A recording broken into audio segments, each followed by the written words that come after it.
Welcome to House Seats Presents, woohoo! Your live look at entertainment. I'm your host, Bryce Krausman.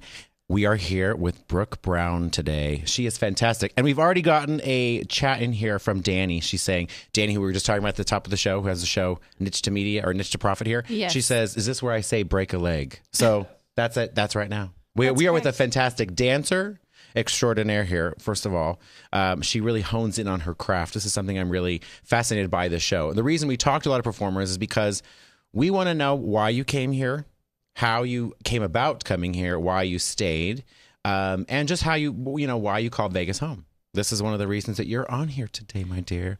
Thank you.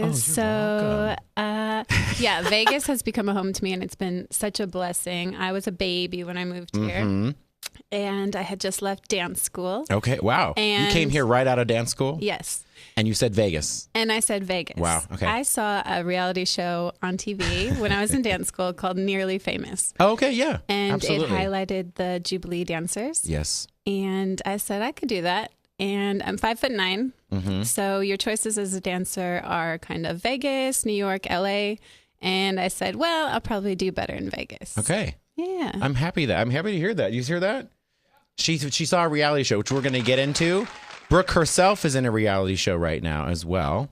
So we start the top of the show usually on a sort of weekend roundup. What did we do? What did House Seats do? What did the crazy things to Vegas happen? There's a lot that happened actually in Vegas this week. Okay. The opening of the new T-Mobile Arena is happening. I don't know if you've seen that over by the New York. You have, the Killers are coming in on Wednesday night and doing the opening. Huge week. Yeah, huge week for shows. They already had some shows. Martina McBride was in there. They did a lot of stuff for ACMs this week. Okay. But Nicki Minaj and Ariana Grande opened it. I mean, it's good. And then you have sold out. Yeah, you can see it. Sold out Guns N' Roses, which Scott, producer here, is extremely excited about this. Guns N' Roses having not performed together originally since 1993. So thank you for that. Yeah. Right. So T-Mobile Arena, 20,000 seats. Gonna be killer. Oh, hi everybody. We have audience. Hello, Hyler. Hello, Andy. He's rolling in the studio. So we're talking. I'm gonna have to tell him to catch up. So we're talking about T-Mobile Arena. If you want to know, right. Top of the show, T-Mobile Arena, awesome. So we're gonna have yet another arena on our hands here. I know. I'm so excited. Have you even toured that whole area? They have a park now. I'm told that just opened recently too. What? Yeah, it opened today. The park. Oh, we have some more joiners. Hi, everybody. We're not going to fill you in on what we've been talking about yet. So we're having like Central Park on the Las Vegas Strip. We're having a pseudo Central Park. I think it's mostly filled with food vendors and all those things to capture some more money on the strip right there. Cha-ching. But we don't mind that. We don't mind that at all. That's so that opened this week. And then we also had the ACMs. They came to town this week. I don't know if you went into any of that, but oh my. Clearly. Well, I've danced a lot at NFR, the National Finals Rodeo, so I know some country singers. Where does that happen? And during the at Thomas and Mack. Okay, but how does the dancing work into the bull riding? And so they, stuff like that? They do their competitions, they ride their bulls, and they lasso some cows, or I don't know, I don't remember exactly. Yeah, and then they'll have a country star come out, and they throw out a stage real quick, and we do a performance, and then they strike it. And then the competition continues. See, I've been to that, and we never stayed for the competition, so I didn't really actually know how it all went, because I worked for Blue Man Group at the time, and we did the national anthem before the show. So they were out their pipes playing the national anthem out in the mud, because they didn't put a stage up for them. Okay. They had to walk out in mud and then walk back in. We definitely, on the way to the stage, walk through the mud and the, what else. And, whatever else is out there. Lots of horses and animals. Right. But it's great. Thomas Mack. Packed with all packed these house. Cowboys and ranchers, and I love it. She says that like she knows cowboys and ranches. I love it. And then also we went to what is he saying? He's crazy. Scott's being a little crazy today. Our whole audience, you can't even control them out here today. And then we also took in House Seats had a few tickets, but we also took in the Las Vegas Philharmonic at the Smith Center. So they did a jazz age, Gershwin, Stravinsky, and you can absolutely hear over us the Rhapsody in Blue number. Oh, look, there's Eiler. Hi, Eiler. Plug for Eiler. So I don't know if you've ever been to the Philharmonic here in Vegas. They do an amazing job, and they brought in this absolutely astounding guest pianist. Okay. Armstrong. Now I can't remember his name. Anthony Armstrong? It's Bill. We'll figure it. Andrew. Right. Andrew Armstrong. I just started following him on Twitter because I was very excited about him. Andrew played, and so if you've ever seen, if you ever heard that song, the Rhapsody in Blue, the United Airlines song, whatever you want to call it, it is quite a number to watch live. They brought the piano front and center with the rest of the strings and horns and whatnot, and he just killed it. I mean, it was absolutely amazing. Packed house, Smith Center, and we were talking before the show. Venues that came about because of things that we have in town that need that venue. So it's a Philharmonic, the Nevada Ballet Theater, all played in small houses. Yep, Judy I remember Bailey, going to see them at different theaters around Artemis town. Ham Hall. But exactly. Small at UNLV. Yeah. And now we've built this great place. I'm from Iowa. I grew up in Iowa. Okay. And the big trip was to go to Ames. It was like a big town to me. Okay. And see the show. And it was in a huge place that, is similar to the Smith Center. So when they built that in Las Vegas, I thought, here's my night out. Yeah. I mean, obviously we can go to many shows and, all over the strip. And we have the capital of entertainment here in Las Vegas. Yeah. But it's like it's a night out and you get dressed up and you go have date night and you see the Philharmonic. You've been to the Smith Center then. What was the first show you saw there? What was the first experience you had with the Smith Center? I actually performed at the Smith Center before I ever saw a show for the Golden Rainbow. Uh-huh. Yeah. Yeah. Yes. And were you in a number that we know? I have been in a number that you know. I'm just now, yes, that was at the Smith Center. I was like, that wasn't at the Tropicana. That was at the Smith Center. You performed as a dancer in the set list. We brought in Alanis Morissette's Forgiven. Correct. Yes. See, our connection runs really deep before we even knew each other. Oh, look at that. And then she was reminding me before she even came on, she's been in line at DW Bistro on a Sunday brunch before. Yes. In line. She's been in line waiting for that table. But I have enjoyed the mimosas there as well. As everyone does. We understand. We were doing that yesterday. There you go. So we talked at the top of the show that you came here as a dancer right out of school for Jubilee. Yes. So talk about that experience, because we've had a couple ladies on the show talking about their audition process in front of Dawn Arden, in front of Fluff, and how difficult and mind-blowing it is to get that and to get the call back and get the audition. Tell us about that experience. So I was 20 years old and up on that stage, and they said to wear a bra and G to the audition. I didn't even comprehend it at the time. Like, I was straight out of my black leotard and pink tights and my bun from ballet class. And I went to the audition. I remember I got called down by Fluff, and Fluff was in full force at that time. She calls me down on her microphone, and she's got her binoculars looking at us. And she says, "Brooke, I would love to have you as a topless dancer in Jubilee. Are you comfortable with that?" And I said, "No, I'm not. I'm so sorry." I didn't understand it at the time. And she said, "It's classic. There's nothing sexual about it. It's sensual, beautiful women in great costumes." And she said, "Are you comfortable with it?" And I said, "No." So I went home thinking, well, I didn't get that job.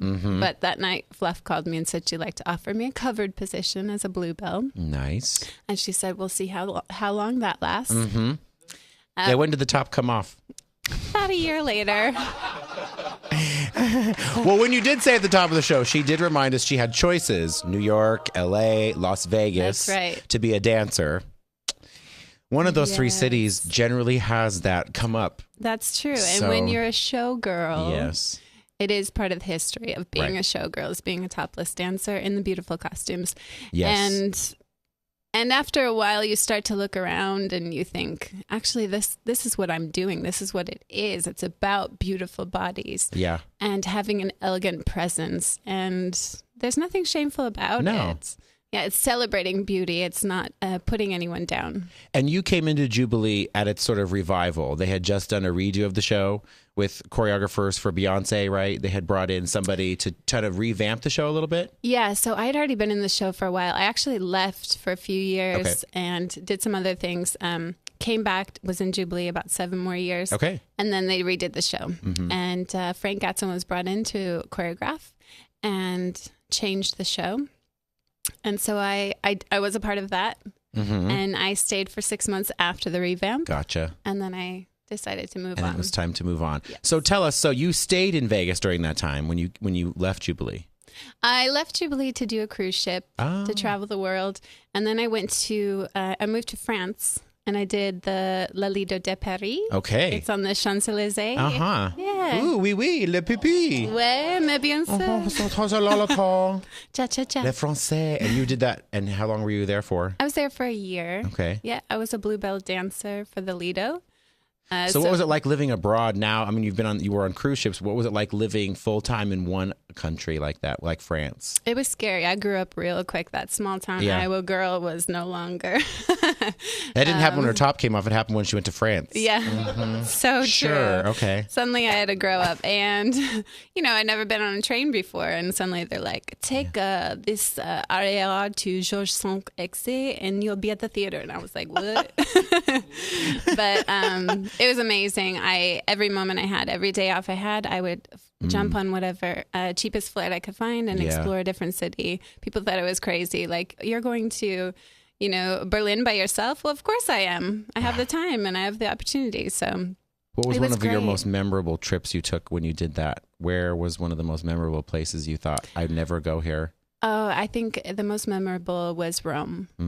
Yeah, I was just walking the streets in Rome and feeling the history. And, Las Vegas is a very new city and we are amazing for what we have. Right. But then getting to experience a different city that just has all these monuments and you can read stories about Rome way back in the day. And yeah, so it was amazing. Seeing all those lifelike things you've been seeing, the real Colosseum, the real fountains and all that things like that. We build replicas of them. Now, when you'd walk around, I always wonder this question. When you walk around, do you tell people that you are from Vegas as the last place you lived? Did you tell people that, or did you tell them you were originally from Iowa? When I lived in Europe? Yeah. Oh, I said Vegas. Yeah, it's the only everybody knows. Yeah. Well, first thing they ask, are you from New York? They love New York. French people love New York. Okay. And I'd say no. I'd say Las Vegas, and I'd probably do like the symbol of a slot machine. I don't know, like Vegas. Yeah. And they, Vegas, and it's everybody funny. knows it. Yeah, and in France, people are amazed if you dance in a show there. They'd say, what are you doing here? They try to speak to you. Obviously, my French wasn't great. I'd say, je suis danseur au Lido. I'm a dancer at the Lido. Yeah. No, c'est magnifique. Like, it's, oh my gosh, it's amazing. So, yeah, it was definitely a great experience. And then actually, after a year, I moved back and went straight back into Jubilee. So you were in Jubilee, and then you actually, we recently had Tina Walsh on here, who was a veteran of Jubilee, yes, and Kelly Wright as well. Yep. So you were part of the festivities at the closing last month, or February, I should say now. Oh, yeah, there's Tina. Yeah, Tina, amazing singer in town. Oh, yeah. So you're part of the big party? Part of the festivities. Yeah. And actually, I met my husband dancing in Jubilee. He danced in Jubilee for 23 years. So because Anthony, his name's Anthony, right? So Anthony. you met him at Jubilee? Yeah, we met in Jubilee the first time I was at Jubilee, and he actually flew out to France to court me again. And I kind of moved back because we ended up getting engaged, and then we worked together at Jubilee again. But so Anthony and I went to the last night. We had to. Between my time there and his time there, we pretty much know almost everybody who's ever worked there. And it was such a great night. We didn't even have enough time to catch up with everyone. It was packed. Yeah. Performers from all over. That's what she was saying. It was like heads were turning like, hi. I got a scheduled time to see. It's like a reunion of exactly. sorts. And when we were talking to Tina, she realized, because we'd been looking up prior to the show, what's the longest running Broadway show? What's the longest running show ever? And she is in Phantom right now. She's touring Phantom. And so that's the longest running right now. But Jubilee was 34 years. Yes. And it's the longest running show, basically live show ever. Yeah. So she put, 2 and 2 together that she'd been in 2 of the longest running shows, ever done. Yeah, she's picky. She picked the right ones, huh? She did. So you end up here and you end up in Vegas the show. Yeah. Over at the Planet Hollywood. This is you over here. Yep, that's me. So right when I left Jubilee, I went straight to Vegas the show and did that for 2 contracts. It was a great experience. Vegas the show it's a great show. Yeah. It tells the history of entertainment in Las Vegas, and takes you with the Rat Pack, and the singers are amazing. The dancers are nonstop. They literally don't stop. And it was a great experience. I met a lot of great people, and I left just because I needed a break. Okay. I was broke down and tired, and I wanted to have a couple nights off a week. And I haven't stopped dancing at all because I'm freelancing full time now, and there's so many gigs and corporate events in town that as a performer you can survive off of that. And it's a lot of fun. That's actually good because we were talking, because as we've been talking to people over this, we've done probably about a dozen episodes, and everybody sort of said the same thing. They want to make this their home base. Yes. This has been a town that's been giving enough to them. We had Reva Rice here last week. Reva. We had a little flicker go on in here. Reva was talking, you're putting the power out, see? You said Reva and the lights flickered. It was the power. We were channeling you, honey. Power of the diva. We were channeling, I won't use the word we used last week, but we're channeling your fuckery. So, perfect. So in the show, we're having like reunion of everybody on the screen today. So we're back to you. Now let's take it back. Let's take it back to Brooke. Before you came on, you were talking about you're helping out a local hypnotist in his show right now. Yeah, so Mark right now Savard. I'm an assistant in the Mark Savard comedy hypnosis show. It's at the V Theater in Planet Hollywood.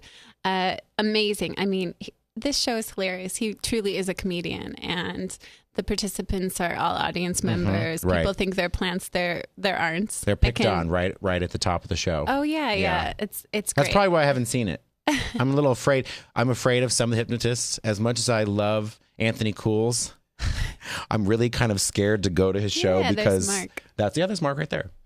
No, you have Mark's to been come. around a long time here in town. He's been doing his show Hypnosis over at the V Theater for a while. Yep, he just celebrated his 9th year. There you go. So Mark also teaches hypnotherapy classes, and he teaches people how to help people through hypnosis. Okay. So there are people all over the world right now taking this class, and I got to take it because I'm his assistant.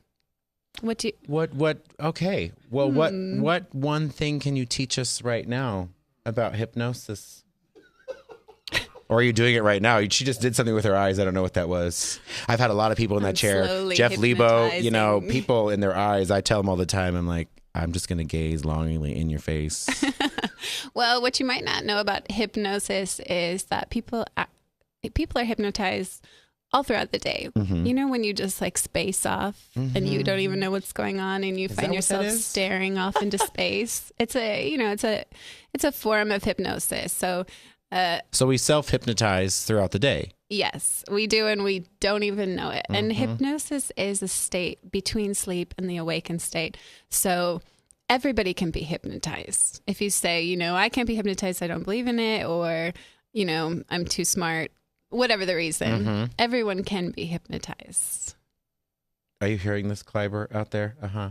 My fiance over there, I think he's probably hypnotized several times a day. Well, it's that butterfly effect. You just get taken away by something, and then you're just somewhere for a minute. Huh. Now and he teaches classes. Can you participate in the classes as somebody, like a backstage tour of something, or not backstage tour? He teaches people who want to have their own stage shows, and then also people who have do seminars on hypnotherapy. They help people stop smoking or for whatever reasons they need. So I actually use self-hypnosis now after meeting Mark. If I have a big dance gig coming up, I'll do the memory self-hypnosis right before, so I pick up the choreography quicker. You can do it for self-confidence, for insomnia, all different reasons to use it. I feel like a house seats outing is happening here. Both of them are nodding their heads like, yes. We're going to take a little house seats. There's one other who's not here, Nurta. We can all four of us go and have hypnosis So who's together. Volunteering? Oh, we'll definitely put Eiler into it first. Because you've been featured all during the show. We keep seeing your face for a reason. I know. There's a reason why that's happening. You're being called to the carpet here. So he does this class at the V Theater too? Oh no! These are just seminars that there's. Sorry, there's our victim. Popping in. There you not go. A victim, but sorry. Yeah, he just teaches as well as doing a stage show. So it's seminars here and there. He's going to London in a few months to teach a seminar. Yeah. Maybe we can do one at DW in like the side room with people. Be kind of fun. Well, that's good. So take us now, because this is interesting. So when we were booking you for the show, we found out you're on this reality show right now. Yes. On BYU TV, first of all. So tell us about this. Is called Relative Race. It is. It's called Relative Race. I'm assuming it has something to do with Ancestry.com or something, figuring out your relatives. Tell us how this is. It's a bit of a mix of like The Amazing Race meets genealogy. Okay. And we are racing across the United States. And Ancestry DNA took both me and my husband's DNA samples and found relatives that we didn't know about all throughout the U.S.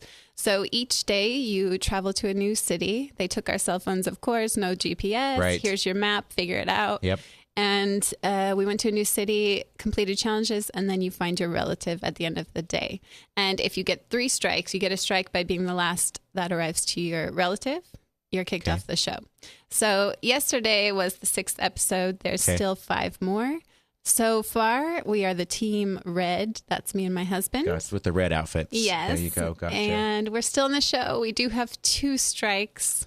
So you'll have to watch to see how far we get. Do they have you do these things? Yeah, that was a silly challenge that we had to do. We had to find a yoga studio and complete. I don't remember what that was on your called. Husband? That is not. Okay, gotcha. That is not. This was some crazy yoga pose that we had to do. We started in San Francisco. There we are in the pier. And there's our host. This is the last of the teams here?